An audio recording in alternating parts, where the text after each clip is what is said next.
Welcome back to Public Affairs on Peach. There are some important transportation items on the ballot this year as well. To talk about one of them, I want to welcome in MARTA Chief of Staff, Rekia Thomas. Thanks for coming in, Rekia.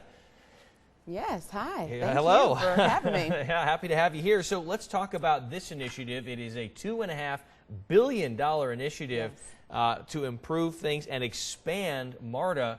How is this going to work and what would be done? Well, it'll give us an opportunity to basically do some very important things that's been long overdue, such as enhance existing service that we have on bus and rail, improve bus stops and just immediate needs for some of our most vulnerable customers. It also will allow us to expand some rail out into Southwest and even into the city, all within the city of Atlanta though. This is only for the city of Atlanta voters, and so it will only deal with city of Atlanta projects. This opportunity is huge for MARTA because we haven't had the opportunity in a long time to make a significant advancement in enhancements and expansions. But what we are calling a More MARTA campaign is an opportunity for us to just educate the public and do a lot of outreach. We've done like over 40 presentations and meetings so far, and more to come, just to tell the public that the last measure on this ballot is an opportunity for you to do what we haven't been able to do in a long time, and this is the chance to allow MARTA to be able to be accessible to more than 70% of City of Atlanta residents if this measure passes. And this is a tax, a sales tax? How does that work?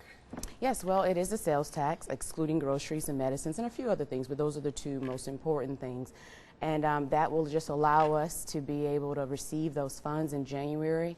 And the plan is by March, we'll be able to, or residents will be able to see enhancements by March, at least within the bus systems. Let's dig into some of the details on this. We see buses in the background and the train there.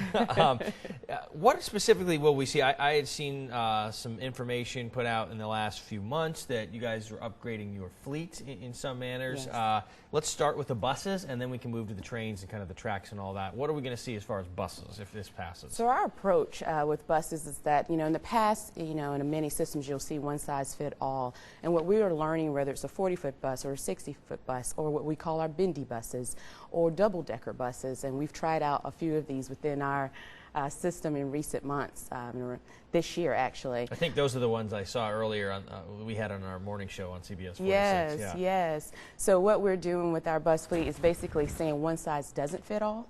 We want to be able to have a size that can navigate little neighborhoods with small streets and be able to pick up more stops, making our system more accessible to those that are most vulnerable. We also want to be able to have maybe double-decker buses or 60-foot, bendy buses so that we can take more people along our busiest routes, like up Peachtree or Buford. And so things like that is kind of what we're changing as it relates to our bus fleet, just diversifying our bus fleet so that it can go more places and meet more needs on the. Yeah, go ahead, on the trains. Yeah, because I think that the knock on MARTA in the public is always that they like the trains, they like the system, but it doesn't go to the right places necessarily all the time, and there's not enough access to get around. How does that change? Right. So that is exactly why we named our educational campaign More MARTA. We basically took the most common criticism that MARTA doesn't go more places or go as much as you want it to go. We took that and we were able to say now this is the opportunity to do so. On the weekend, if you're able to go to MARTA, you won't be able to wait any longer than 15 minutes. Now, there is some challenge with that we've heard from the community.